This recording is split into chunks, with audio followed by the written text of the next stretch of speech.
ये फर्जी बाबा ने अपना संविधान खुद बनाया, खुद का साम्राज्य बनाया और यूनाइटेड नेशंस को भी बेवकूफ बनाया। अपने आप को कैलाशपति मानता है, खुद का बनाया झंडा, खुद का पासपोर्ट, खुद का नेशनल एंथम और खुद का बनाया धनराशि भी। जब ये 12 साल का था तभी इसके बॉडी में जीन म्यूटेशन के कारण चेंजेस आए। ये ना तो मेल है और ना ही फीमेल। मनी स्कैम का नाम सुना होगा, लेकिन स्पिरिचुअल स्कैम नाम कभी सुना है?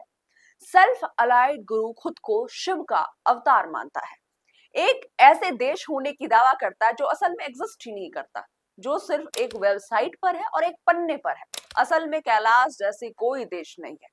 12 साल की उम्र में मेडिटेशन करने लगा।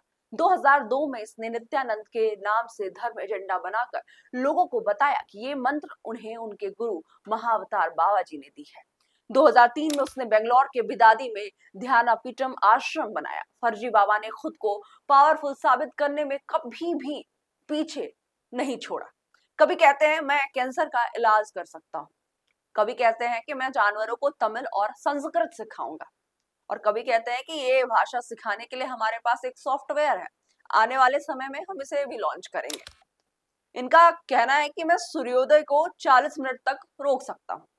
मास एनर्जी फॉर्मूला, अगर आप विज्ञान से रुचि रखते हैं तो आपको पता होगा कि मास एनर्जी फॉर्मूला क्या है। यानी एनर्जी कांट बी क्रिएटेड और कैन नॉट बी डिस्ट्रॉयड, और E equal to MC square एक फॉर्मूला है जो कहता है कि एनर्जी कभी भी वेस्ट नहीं होती, ये ट्रांसफॉर्म होते रहती है एक फॉर्म से दूसरे फॉर्म में।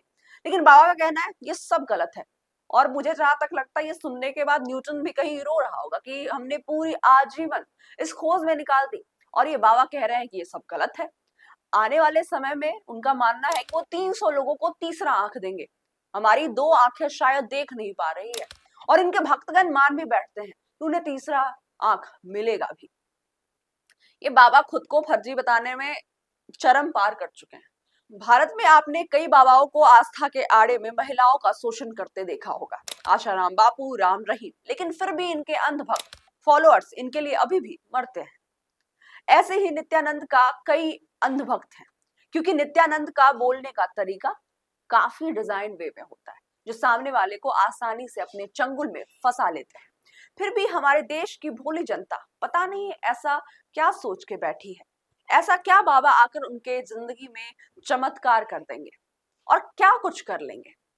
ये सबका मानना है कि साइंस और अध्यात्म आपस में जुड़ी है, लेकिन नित्यानंद जैसे लोग अगर दावा करें कि कैंसर वो ठीक कर देंगे तो ये एक ढोंगी अवधारणा है। कैंसर सिर्फ साइंस से ही ठीक हो सकता है, वरना बहुत ऐसे श्रीमान हमारे देश में है। हमारे देश में कई ऐसे बाबा हैं जो कि हिंदू के लिए हैं और हिंदू का ज्ञान हमारे बीच दे रहे, वो भी 1-2 दिन में कैंसर का इलाज कर सकते थे। फिर कैंसर एक जानलेवा बीमारी होती ही नहीं। तो ये सब नित्यानंद करते आ रहे हैं। अब आपको हम थोड़ा एक कंट्रोवर्शियल चीजों की तरफ लेकर चलते हैं। 2010 में Sun TV news video TV एक टेलीकास्ट करती है। उसमें बाबा एक तमिल एक्ट्रेस रंजिता के साथ एक कमरे में बेड पर असहज स्थिति में दिखाई देते हैं। बाबा ने इस तस्वीर को देखकर कहा कि ये एक फैब्रिकेटेड फोटो है, यानी ये एक बनावटी फोटो है। लेकिन इस फोटो को देखकर एक बच्चा बच्चा पता लगा सकता है कि ये बाबा पाखंडी नित्यानंद नहीं। 2010 में एक और घटना सामने आई। 2010 में बाबा ने अपने ही यूएस निवासी भक्त के साथ 5 साल तक रेप किया। जांच पड़ताल के बाद मुकदमा चलाया गया, लेकिन बाबा एक भी बार कोर्ट में हाजिर नहीं हुए। इसके बाद बाबा देश से भागकर भगोरे के लिस्ट में आ गए। अब ये बाबा कहाँ है ये बात किसी को पता नहीं है, लेकिन यही कोई दूसरा देश होता तो नित्यानंद जेल में आजीवन सजा काट रहे होते। बट दिस इज इंडिया, सभी सेफ है इधर। बाहर जाकर भी इनकी खुरापात कम नहीं हुई। फ्रेंच गवर्नमेंट अभी भी नित्यानंद को ढूंढ रही है। आरोप है कि फ्रांस डिवोटी के साथ इन्होंने 40 लाख डॉलर का फ्रॉड किया। अब आपको हम कैलासा नेशन की ओर ले चलते हैं, जो कि असल में एग्जिस्ट नहीं करता, लेकिन फिर भी आप थोड़ा घूम ले। 2019 में नित्यानंद ने क्लेम किया कि उसने एक नया देश बना दिया है, नाम है कैलाश। नित्यानंद का कहना है कि ये नाम तिब्बत के पहाड़ से जुड़ा है और हिंदू की आस्था कैलाश पर्वत से जुड़ी हुई है। सबको पता है कि भगवान शिव का निवास कैलाश पर्वत में है। जब देश के नेता धर्म का एजेंडा बनाकर वोट बैंक बना सकते हैं तो ये तो फिर ढोंगी बाबा है जो हिंदू धर्म के संरक्षक का श्रीमान बताते हैं खुद को। अब ये बताते हैं कि एक ऐसा जगह जो कि बाबा के ख्याली पुलाव में एग्जिस्ट करता है, असल में दुनिया को बेवकूफ बनाने का नया तरीका बाबा ने अब ढूंढ लिया है। आपको बताते चलो कि पहले ये अपने भक्तों को अलग अलग देश में अलग अलग मंत्री से जान पहचान बनाई। वहां से शुरुआत हुई कैलाश नेशन की इमेजिनेशन आइडियाज। पहले इन्होंने अपना वेबसाइट बनाया, पासपोर्ट, नेशनल एंथम और पहचान पत्र भी बनवाया, और ये जग जाहिर किया कि सिर्फ पोर्टल पर जाकर वो देश में रहने की नागरिकता ले सकते हैं। हालांकि उसके बाद कई चाल चले लेकिन सफल नहीं रहा। कई ऐसे सबूत है कि कैलाश एक झूठी स्वप्न की तरह है जिसे बाबा लोगों को अपने बस में करना चाहते हैं। नित्यानंद पर मीडिया की नजर फिर से पड़ी और इस बार यूएन के मीटिंग पर एक महिला नजर आई जो ट्रेडिशनल अटायर में दिखी, गहने पहनी हुई, साड़ी पहनी हुई, भारतीय अटायर में। उन्होंने बताया कि कैलासा को हिंदू कंट्री है। उसने ये भी बताया कि भारत ने नित्यानंद पे अत्याचार किया है और जब जब नित्यानंद हिंदुत्व का संरक्षण करना चाहे तब तक भारत सरकार ने उन पर आरोप लगाए हैं। देश के प्रतिनिधियों ने 2023 में संयुक्त राष्ट्र की बैठक में भाग लिया। अमेरिका में न्यूयॉर्क के साथ सिस्टर सिटीज समझौते पर हस्ताक्षर किए। दुनिया भर के कई नेताओं के साथ अपनी तस्वीरें खिंचवाई। अब आपके मन में सवाल उठा होगा कि बाबा ऐसा क्यों कर रहे थे। बाबा कैलाश को पहले देश बता रहे थे लेकिन साथ के साथ देश बनाने की प्रकाष्ठा पर भी वो काम करते नजर आ रहे थे, और इसी के लिए उन्होंने पहले सिस्टर सिटीज में जाकर अपनी नाम दिलवाई। इसके बाद उन्होंने अमेजन के आदिवासी समुदाय को उल्लू बनाया। विशाल भूभाग यानी जमीन को 1 साल नहीं, 2 साल नहीं, 3 साल नहीं, 1000 साल के लीज पर सिग्नेचर करवाए। झूठ का दिलासा दिया कि वहां के रह रहे आदिवासियों की वो रक्षा करेंगे, जंगलों में जो आग लग रहे हैं उस पे भी वो काम करेंगे, लेकिन ऐसा कुछ नहीं हुआ। अब हम बात करें कि कैलासा के कई प्रतिनिधि हैं और वो अलग अलग देश से हैं। कहते हैं ना कि बाबा के चेले, तो ये बाबा के चमचे हैं।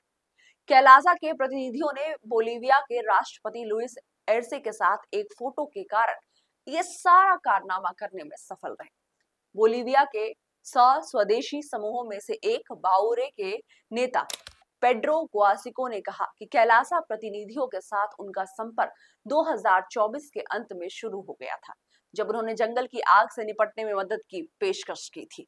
इसके बाद उन्होंने नई दिल्ली के आकार से 3 गुना बड़ी जमीन के लिए लीज पर बातचीत की और बौरे ने 25 साल के सौदे पर सहमति जताई, जिससे उन्हें सालाना लगभग $20 लाख की आय होगी। ये सब दिखावा, ये सब एक छलावा था। वहां के सारे रिसोर्सेज को नित्यानंद के ट्रस्ट यूज करेंगे, चाहे वो एयरपोर्ट हो, चाहे वो वहां की रिसोर्स हो, चाहे वो पेड़ पौधे हो, चाहे वहां की जो वनस्पति हो, ये सब का उपयोग करेंगे, और ये एक लीज और एक कॉन्ट्रैक्ट पे था। दक्षिण अमेरिकी देश बोलीविया ने पुलिस से जुड़े ये सारी कार्रवाई जो थी उस पर पहले एक रिपोर्ट आई, उसके बाद इससे जुड़े 20 लोगों को वहां की पुलिस ने गिरफ्तार किया, और ये सब पर्दाफाश हो गया। एक पेपर पे लिखी हुई बातें जो एक जर्नलिस्ट ने लिखी थी, और ये सब पर्दाफाश हो गया। न्यूयॉर्क टाइम में भी ये चीजें मेंशन है कि ये सब फेक था। उसके बाद ये जो कॉन्ट्रैक्ट, ये जो लीज थी बोलीविया को लेकर, उसको कैंसिल किया गया, उसको रद्द किया गया।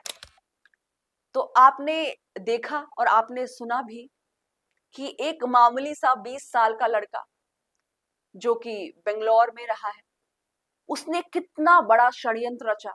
धर्म के नाम पर कितने, पता नहीं कितने सारे इन्होंने शोषण किए। आज भी बताया जाता है कि इनके आश्रम में लोगों को खाने तक नहीं मिलता, एक दूसरे पे मारने पर ये लोग मजबूर हो जाते हैं। ये सारी चीजें हैं, और ये नित्यानंद बाबा आज भी अपने सोशल मीडिया पर खुद की खूब पीआर करवाते हैं। खुद की बातें और ऐसी ही बेतुकी बातें ये करते नजर आते हैं। आज भी ये दावा करते हैं कैलाश एक नेशन है। पूरी दुनिया ने इस बात को नकारा है और आपने भी सबूत देखा है। तो नित्यानंद बाबा के बारे में आपके पास क्या जानकारी है, ये हमारे कमेंट सेक्शन में बताएं, और ऐसे ही खबर या ऐसे ही न्यूज रिपोर्ट अगर आप आगे सुनना चाहते हैं तो कमेंट सेक्शन में जरूर बताएं। नेक्स्ट जेन ब्रॉडकास्ट के साथ बने रहें। लाइक, शेयर और सब्सक्राइब करना ना भूलें।